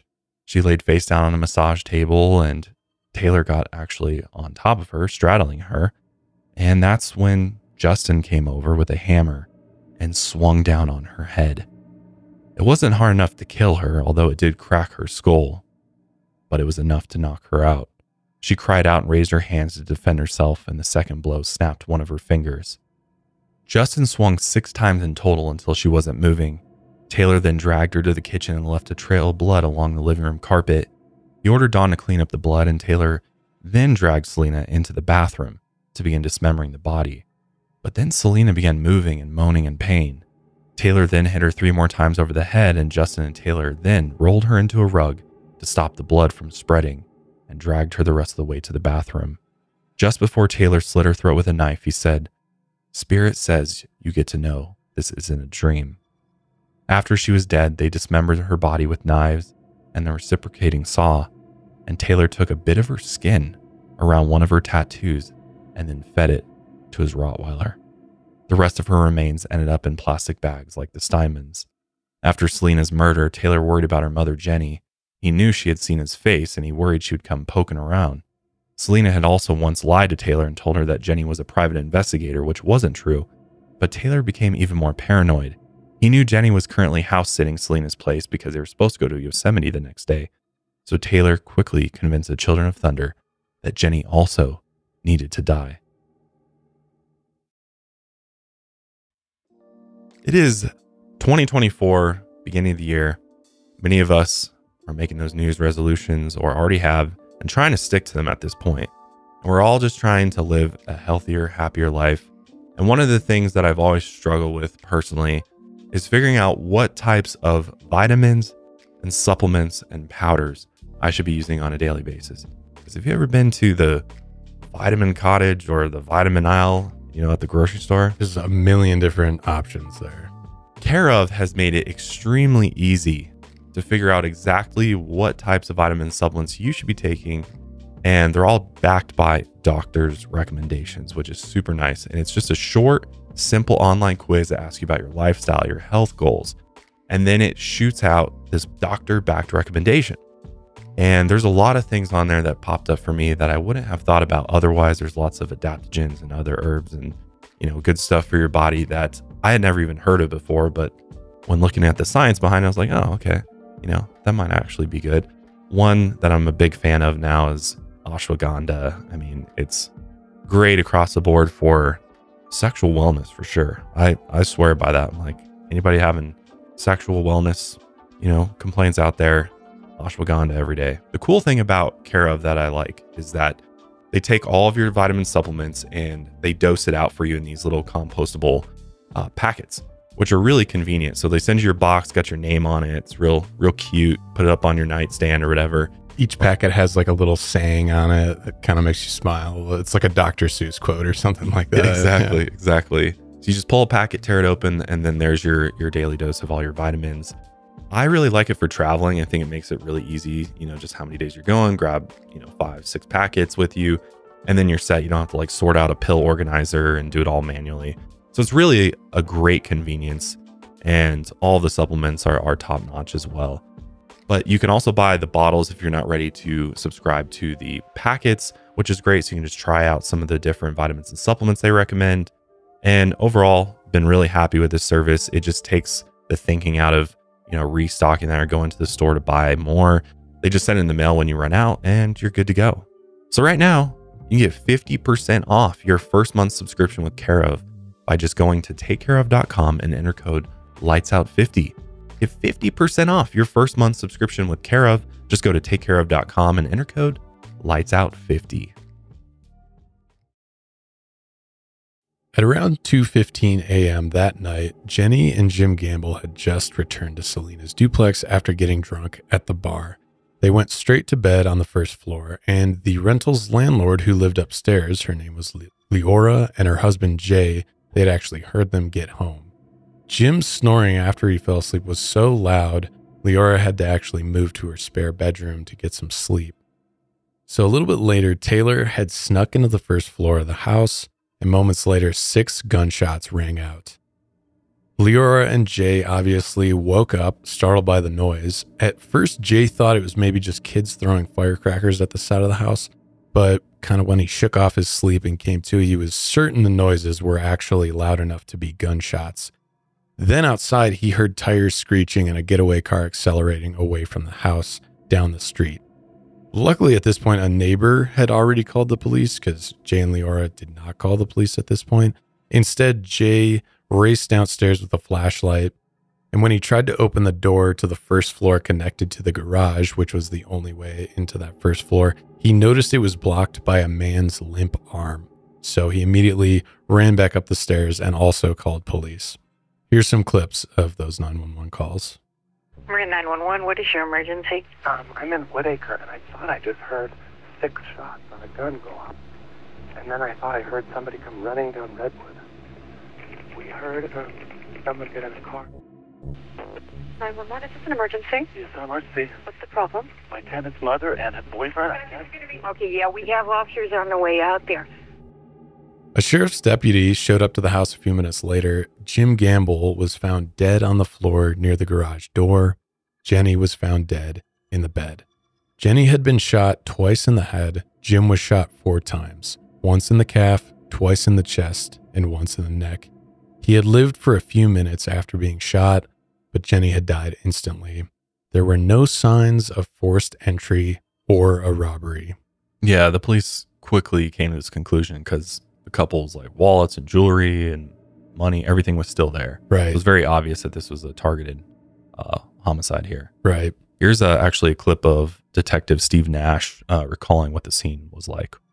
I observed a male lying on the floor next to a bed, and I also observed a female lying in the bed with a lot of blood within the scene. In the detective's search, they found a note from Selena. It was addressed to a man named Jordan, which, if you remember, this is Taylor's fake name. And it said, quote, "I have everything I need right here. I don't know when I've ever been happier in my life." Meanwhile, Taylor drove with Dawn back to their place. They were supposed to meet Justin at the Two Bird Cafe. They had this other half-baked plan to break in, find Selena's coworkers' addresses and possibly kill them, but I guess Justin had fallen asleep back home, so he never met them there, so they called off the plan. The next day, Taylor made some phone calls, making himself even more suspicious here. One was to the Two Bird Cafe. Another one was to a friend of Selena. He asked them where Selena was, trying to make himself just look stupid to the whole situation. But he ended up acting so strange during these phone calls, he ended up just drawing more attention to himself. So up until now, Taylor hadn't slept in several days. He barely ate. He was mostly surviving on coffee, weed, and meth. And in these past few days, the Children of Thunder had murdered 5 people. The police were now aware of 2 of those murders. Investigators also noticed that Jenny looked a lot like her daughter, Selena. So they figured maybe Selena was the intended target since they had been killed inside her place. So the detectives' first goal was to, hey, let's go find Selena.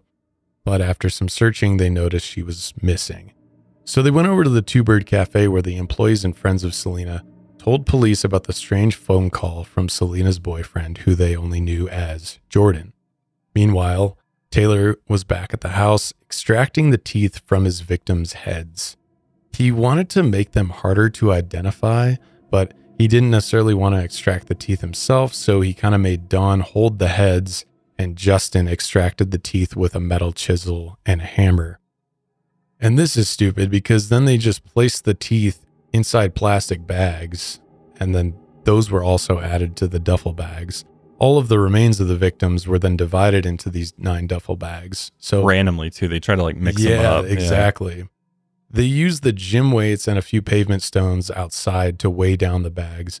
Then they went out to the California Delta, rented a 3-person jet ski, and took several trips back and forth from shore to deeper into the river and tried to scatter these duffel bags out across the riverways.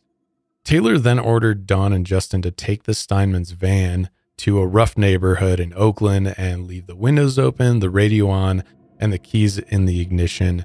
They were obviously hoping it would be stolen with a few hours. Like, hey, free vehicle, come and take it. Then they took Selena's car up to Petaluma, about 50 miles northwest of Concord, and abandoned it. They also left Ivan Steinman's wedding ring in the car to try and confuse police, which doesn't make any sense. And if anything, you're just going to make them connect more dots. It just makes it easier. Yeah. On the way back to Concord, they stopped at Debrah's apartment to borrow her steam cleaner to try and clean up the blood in the house on Saddlewood Court. As you can imagine, this place was a disaster. A few days later, Dawn came over to Debrah's again and stored some drugs, a few of the victims' IDs, their jewelry, plus the murder weapons that were in the safe they kept specifically at Debrah's place. Then she warned Debrah that if police ever came around asking questions, just immediately dump the safe somewhere, get it out of the house. Meanwhile, Dawn spent more time over at Debrah's because she couldn't stand the smell of the blood and death at the house. They had kept the bodies, the dismembered bodies, just in these duffel bags for days. And so it reeked. You can imagine the smell of blood throughout the house. She also became paranoid that it would be raided by police soon, which is like the first smart intuition this entire group has ever had. She even recorded a TV news report on Jenny and Jim's murder on Debrah's VCR. And back over at the house on Saddlewood Court, Justin struggled with getting the blood out of the carpet, so they ended up hiring professional cleaners. And when the professional cleaners came over, they're like, what is all this? And they're like, oh, it's just a bunch of Kool-Aid stains. Yeah, right, because Kool-Aid is the color of blood. Yeah, right, like a deep red. Get out of here. So just a bunch of bumbling the cleaners idiots. didn't like call the police. Like, what just happened Seriously, here? you would think they would. I mean, they bludgeon people to death. I mean, the amount of blood would you have a Kool-Aid explosion in here? Like, there would just be like everywhere, blood spatter and stuff. Like, as far as I know, as far as the blood in the living room, it was Selena's, right? Because they had murdered she was and then they being massaged, and Justin was hammering her head, right? But I'm like, wouldn't there be blood spatter on the walls and the ceiling? Yeah, there would have to be, right? Oh. Meanwhile, the Steinman's daughter, Nancy, began panicking. She hadn't been able to get a hold of her parents for days.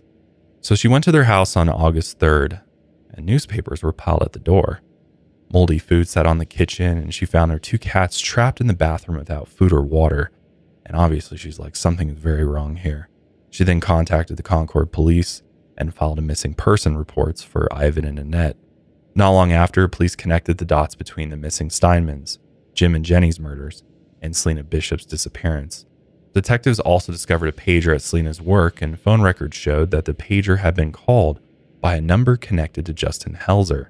They connected Justin to Jordan, who was Taylor, because they knew Jordan lived in Concord, and the phone number had the Concord area code. Again, not very smart. But this wasn't all. DMV records show that Taylor drove a Saturn and Justin drove a white Nissan truck, which had been seen at the Steinmans and Selena's place a few times by the landlords. They also discovered Justin had recently bought the Beretta 9mm, which would match the bullets at the murder crime scene of Jim and Jenny. Then on August 6th, police spotted the Steinman van in Oakland. The window was open, the radio was on, and the keys were in the ignition, just like Justin and Donna had left it. It was never stolen, like they assumed it would be. It's pretty awesome. Probably because even the criminals in that area were like, this is a setup. You know what I mean? This is a sting operation. Absolutely. Like, who does this? No one would leave a car like this. Right. Yeah. Officers called in the plates and confirmed that it was in fact the Steinman's vehicle. They later found Justin and Don's fingerprints inside.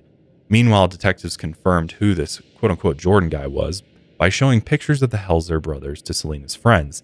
They also found a note in the Steinman's residence that was addressed to Taylor Helzer. On the morning of August 7th, bright and early, a search warrant was obtained to search the house on Saddlewood Court. Detectives and a SWAT team showed up that morning. Justin and Don were detained in their bedrooms, and Taylor somehow jumped out of the window in his underwear and tried to make a run for it, but canine units caught him and dragged him to the ground. Inside the house, they found ecstasy, magic mushrooms, and drug paraphernalia. They were hoping to find a murder weapon, but the handgun and the knives had been stored over at Debrah's place. After Taylor was arrested, they brought him back to one of the squad cars and sat him in the front seat so one of the detectives could talk face-to-face with him. After 40 minutes, the detective lowered the squad car window so they could get some fresh air. As the detective was distracted by an incoming call from a sergeant, Taylor wormed his way through the half-open window and began sprinting down the street. He then broke into a neighbor's house looking for car keys. He came across a man named William Sharp sitting at his kitchen table drinking his morning coffee with his pet cockatoo. Can't make this stuff up. Yeah. Taylor paced across the floor in front of the man. William later described Taylor as, quote, tall and, quote, screwy. Taylor then made his hand into the shape of a gun and pointed it at William. He threatened to kill him if he didn't hand over his car keys, and William told him he could have the keys, but none of his cars worked at the moment. Then William's 2 dogs, a border collie and a Malamute, came from across the house and chased Taylor outside and off the property. Good dogs. Yeah. He hopped the back fence and kept on running through the neighborhood looking for some way to escape. A few blocks down, a neighbor named Mary was contacting Enterprise to get a car while hers was being worked on. Her son was upstairs sleeping, and Taylor barged into the house, grabbed a kitchen knife, and threatened to kill Mary if she didn't give him her car keys. Mary told him her car was in the shop and then showed him the yellow pages in front of her, pointing to Enterprise Rent-A-Car. Like, dude, I don't have one. Like, what does it look like I'm doing here? So instead of getting the car that he demanded, Taylor then switched his request to some new clothes, because again, he's running around in his underwear. After changing into Mary's husband's clothes, Taylor took scissors and cut off his ponytail, and then he ordered Mary to come with him. But Mary refused. Meanwhile, her son upstairs had actually dialed 911, and just as Taylor tried running from the property out of the back door, police caught up to him, and he was taken back to the police station.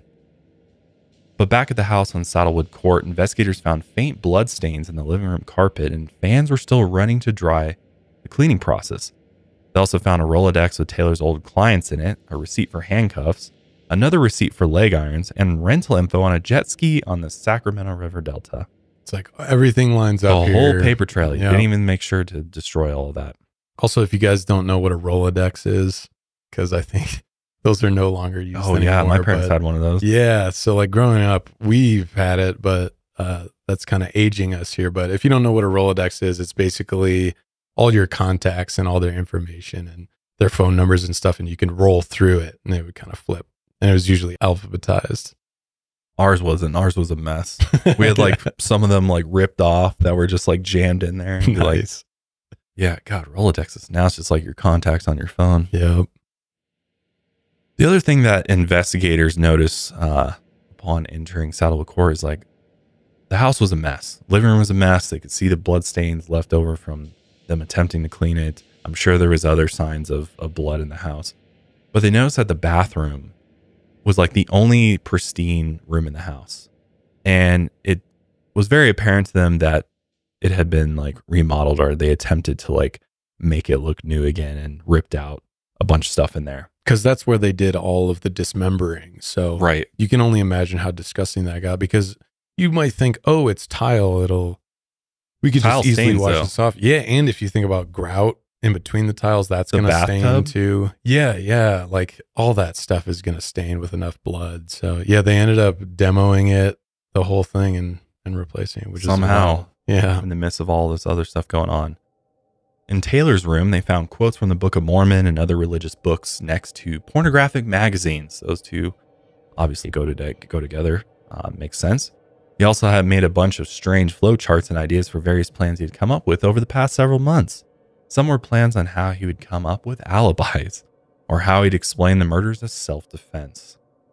My God, he's just anything he can think of, he's putting it down here. Yeah. They were often written poorly, though, and sometimes one word at a time would read, "Call Vicky, Mexico and taxi, wake up at 5:30 a.m., date rape drug, head and teeth, 2 hours." They also found notes about the Steinmans. Soon enough, Deborah realized what had been going on, and she came forward and told the police everything that she knew. On the day the Children of Thunder were all arrested, a man riding a jet ski in McCallamy River in Sacramento County spotted a duffel bag floating in the water. And obviously you're going to go like check it out, but this poor guy's not knowing what he's about to uncover here. I would think it'd be like, oh, money, it's like or a bag of a bunch of cash or something. Yeah. I think I guess if you're familiar with true crime, you might think there's something in there. True. Worse than that, but this unsuspecting guy, he goes and pulls the bag out of the water, opens it up to find body parts of an older male, older female, and a younger female inside, which can't imagine what that must have been like. But over the next few days, all those 9 duffel bags that they tried to drop to the bottom of the river all surfaced and were recovered with all the victims' body parts still inside. A few of the bags are so poorly weighed down that they just never sunk. They just floated the entire time. So they're just floating down the river. And the body parts were later identified through DNA analysis. So the members of the Children of Thunder were charged with 18 various felonies. This included murder, extortion, and kidnapping, and all of them potentially faced the death penalty. Debrah, their friend and self-proclaimed witch, would be a key witness against them in court, and she would confess that she made up an alibi for the murders. If you remember, she had to buy the X-Men tickets and the Denny's meals and stuff like that. During the preliminary hearings in December 2001, the prosecution proved they had more than enough evidence to go to trial. I mean, they were idiots. They didn't cover their tracks at all. These are some of the dumbest criminals I think we've ever covered here on Lights Out, in my opinion at least. At first, the cult members were all loyal to each other. You know, it's for the cause, it's for Impact America. But Dawn would later take a deal where she would testify against the Helzer brothers if she wouldn't get the death penalty. Her statements filled in all the gaps with the Children of Thunder case, and her testimony matched all the evidence they had collected. Here's how Dawn recalls how she felt after the murders. How were you feeling at that time? Very spiritual, very, very at peace. Why? Because I felt like I was doing what God wanted me to do. I felt like I was following the Spirit. Even if that meant that people were going to die, innocent people were going to die? Even if that meant people were going to die. She also later apologized to the victims' families. She said, quote, "I'm sorry. I know these words are totally inadequate. As inadequate as they are the best to describe how I feel. If I could go back and change things, I would without a second's hesitation, but I can't."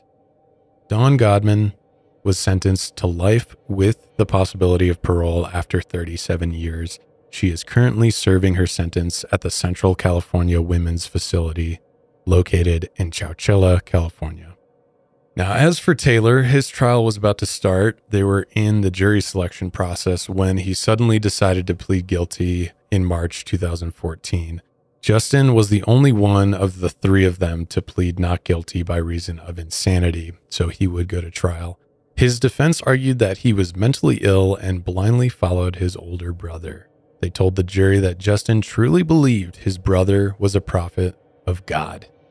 Justin was later found guilty of 11 counts during this trial, which included murder, extortion, and kidnapping. So that didn't really pan out for him. No, not a good call. Friends and family members of the Helzer brothers wept in court, and some of them even testified, told the jury how mental illness had run in the family quite a bit. Several other aunts and cousins had been interned in psychiatric wards, and this family was heartbroken, obviously. Something like this would happen. As they all cried, I thought this was compassionate. As the Helzer family and friends cried, some of the victims' family members were actually seen passing the Helzer family facial tissues to wipe their tears, which that's a powerful gesture. Here's a clip actually of Karma Helzer showing support for her sons. Call upon the powers of heaven and earth to bring forth the impeccable truth. Just before his penalty phase began, Justin had an outburst saying, quote, "I want this life to be over. I want to die." The judge ordered jurors to disregard his statements, and they were escorted from the room. In the end, on August 4, 2004, Justin was sentenced to death in addition to life without parole. In 2010, he attempted suicide by stabbing himself in the eye with a Bic pen. He survived, but was blinded and suffered brain damage. I believe he was like paralyzed after this. It's just, brutal.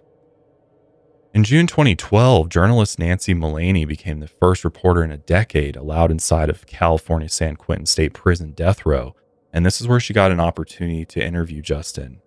She gave details of her interview via Reddit AMA post, and she noted how quiet the cell block was and how most of the prisoners had accepted their fates. If you're not familiar with San Quentin, I mean, that's one of the worst prisons. Huge on the face of the planet. It's massive, yeah. And on death row, prisoners are locked in their cells 23 to 24 hours a day for the rest of their lives. And there's actually a picture outside of Justin's cell here. You can actually see him. If you look real closely, it is a tiny, tiny little cage, basically. According to Nancy, unlike every other prisoner she interviewed while she was there, Justin actually admitted his guilt to her. He said the murders felt like something that happened in another life. In his interview with her, Justin said, quote, "I apologize. It was erroneous. It was so misdirected. I'm so sorry. It's like a past life. I'm so not that person anymore. So I don't have a problem admitting what I did." Justin also said he was tired of death row when he made the suicide attempt, and which again left him totally blind and partially paralyzed. He claimed he had severe medical problems, but was only permitted to see a doctor every 2 to 3 months because the inmates have to follow a rotating schedule. Instead, he said he saw nurses who refused to bring him to a doctor unless he was visibly sick. He also said the conditions on death row are such that it can lead one to attempt to commit suicide. They're not good here. He stated his opposition to the death penalty, which he considered unnecessary because it didn't deter crime, and inefficient because taxpayer dollars are spent keeping inmates alive on death row for many years. He said, "When people do commit crimes, they are not thinking, oh my gosh, I might get the death penalty. I better not do this. They're in the moment and they want what they want. They are short-sighted. They don't foresee the consequences of their actions because they're impulsive. Those few who do stop and think about the legal ramifications often think they are smart enough not to get caught." Which is, wow. Yeah, I mean, quite the revelation. Yeah. Unfortunately, I do agree with him here, even though he's a piece of garbage. Sounds like he did a lot of research into. Yeah. I mean, he had nothing else to do, right, while he sat there, so. But the following year, on April 14, 2013, at 41 years old, Justin hung himself in his cell by attaching a sheet to his single-cell bars. A San Quentin corrections officer found Justin deceased around 10:17 p.m. during a routine security check. As for Taylor, on December 15, 2004, he was given 5 death sentences. Jenny Valerin's sister, Olga, later told reporters, quote, "Taylor is the second coming of Manson, not Christ." Judy, the Steinman's daughter, said, "It sickens me to know that the last faces my parents saw were evil." Jurors and the judge were seen hugging the victims' family members after the trials. I actually have a clip of Selena's aunt Olga's impact statement we'll play now.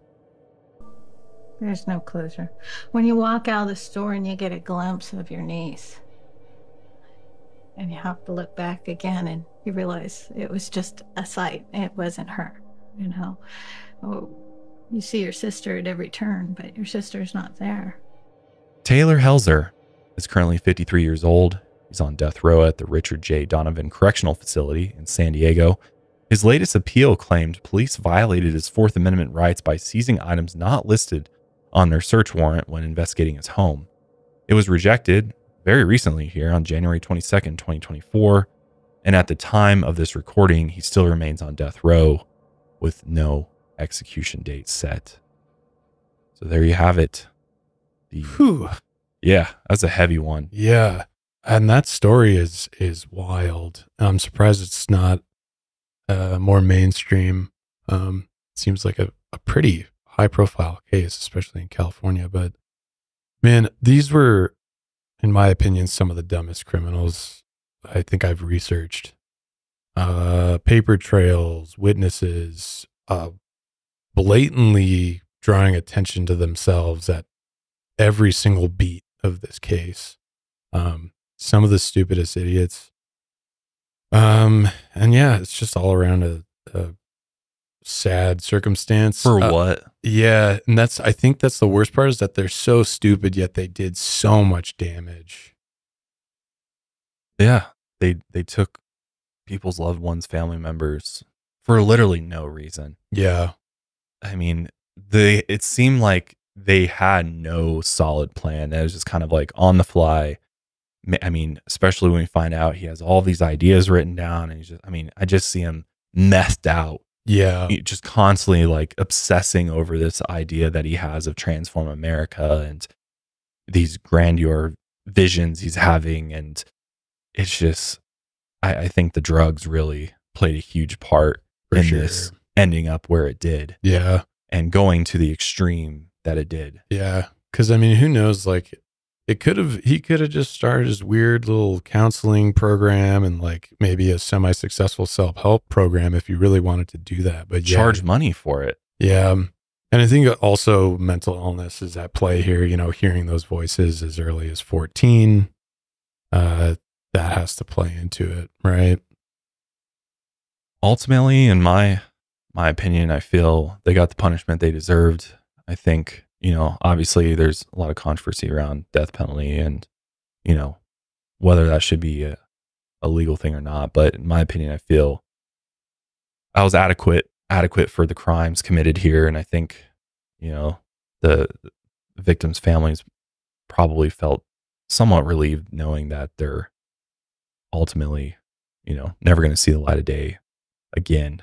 How do you feel about Dawn getting off with the plea? I mean, she didn't really get away with anything because she's gone to prison, but she will be eligible for parole eventually. She'll be really old. But I'm glad they held her accountable, you know, for what her part in this. I do feel it shouldn't be, you know, I don't think she should be punished to necessarily the level that the brothers were, because she did play a part in it, but I do think Taylor was the ringleader here. For sure. Taylor definitely manipulated both of them. And, you know, I think her punishment's fair as well. Yeah, I mean, do I hope she gets out on parole? No, but I doubt she will. I mean, highly these are doubt pretty she will horrific crimes. But yeah, I mean, I'm glad the plea deal was just that, because there are some cases where if they didn't have the evidence here, who knows? I mean, there are some cases where those plea deals get really nice for the criminals, and but thankfully they left a massive paper trail and all the evidence was there. They really just needed Dawn to fill in the gaps of the murders specifically. So yeah, they had everything they needed. This was a hard case to mess up if you're the police. Yeah. I mean, they had everything they needed to put these guys away for good. The appeal system it's so frustrating, because it's like he's trying to, like in his latest one that was rejected, it was like you could just keep appealing. It's like, hey, they violated my Fourth Amendment right because they technically seized these items which weren't necessarily a part of the warrant. And you're like, ooh, man, they're really trying to find these small loopholes in the law. I mean, luckily it was rejected, but it's it's scary that there are even these loopholes that they can even chase after while they're on death row. And yeah, like his brother was saying, it's like you're just wasting taxpayer money going through all these appeals constantly. Yeah, the way that the death sentence actually works is not optimized for, saving taxpayer money for sure. Yeah. I mean, it could be, if you're going to do it in a different way where it isn't drawn out for so long. But then on the other side, it's like, does that person deserve the right to appeal? And, so right. it's like, it's a double-edged sword. It's definitely a double-edged sword. But I think he's just going to keep trying to appeal and, get off of death row. I mean, we see it all the time. And, Chowchilla was mentioned in this. Don's over in Chowchilla, and on Mile Higher, we just covered the Chowchilla kidnapping. Have you heard of that story? No. Oh, crazy. Yeah. 26 children and their bus driver were kidnapped by three men. Holy crap. And buried alive underground. Whoa. Yeah. It's luckily a story that ends somewhat positive because everybody survives and they escape. Really? Yeah.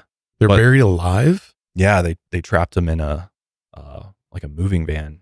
Holy shit. Underground that they had buried in this like rock quarry. Wow. All right. Yeah. Not to spoil, sorry for the spoiler alert there, but there's a great film on HBO on the Chowchilla case. Okay. Really interesting. Really. I'll have to check that out. But the perpetrators in that case, they got life sentences, and they appealed like 17 times. Yeah. Or this was not appeals, rather. This was parole hearings. Oh, so okay. They had 17 parole hearings, and they eventually all got out. Wow. And paroled out. And this was in California as well. How long are we talking? Do you remember how many years? Yeah. They were in prison a long time. Yeah. Yeah. Yeah. I mean, yeah, I don't know. It's tough because it's like always case by case, person by person. What do they do? What's the gravity of their crimes? How do we sentence them? When should they be up for parole? Should we put them to death? It's also state by state. Yeah, there's so many factors that go into these sentences. I feel like the criminal justice system needs a facelift, needs to be reformed and updated. And, it just seems like it's still so antiquated in so many different ways. And we're not utilizing technologies the way that we should be. And there should be ways to expedite this. Obviously, the whole prison system needs a revamp as well. I mean, it's just endless, the problems that you discover. Fun little tidbit fact that I learned because I had jury duty, which we don't have to get into, but I did learn something fascinating about the judge is that I think he was saying in Oregon, they don't call it guilty, not guilty. They call the verdicts proven or unproven. Oh, I did not know that. That actually clarifies things quite a bit because someone could be guilty yet unproven or vice versa, right? And it also takes the onus off of the jurors feeling like they're casting judgment on these people, like you're guilty. No, it's more like we've accepted that the prosecution has proven that this person has committed these crimes. Wow. And that makes a ton of sense. Yeah. And I think small things like that could really rewire the justice system like that. Even just changing language. Yeah, guilty versus not guilty. Yeah. It makes way more sense to be proven, unproven. Because that's what you're doing. It's literally the process of the courts. Prove beyond a reasonable doubt. Yeah. Exactly. So I thought that was cool. Yeah. I learned a ton. I'm glad yesterday. With your day off at the jury duty that you learned something. It wasn't a day off. Trust me. It's the hardest I've worked in a long time. My brain was fried at the end of the day, but we're going to go ahead and wrap up today's episode there. Let us know your thoughts in the comments below. If you're listening out there and Apple Podcasts or Spotify, let us know on social media at Lights Out Cast. But if you enjoy the show, we'd love for you to go and follow us on Spotify, subscribe on Apple Podcasts, or better yet, do both of those, then come see us over on YouTube and subscribe to us on YouTube. We really appreciate it. It does help us out. Reviews also are great. We love reading reviews from you guys. We were just reading through some reviews that were left last week. Yeah. And they were good. I always love going through them. Yeah, super positive. Good or bad. Yeah. Hey, you can call me out on my BS if you want to. Yeah. Yeah. Absolutely. Please do. No, I'm just kidding. But we will see you guys next week. Till then, lights out, everybody.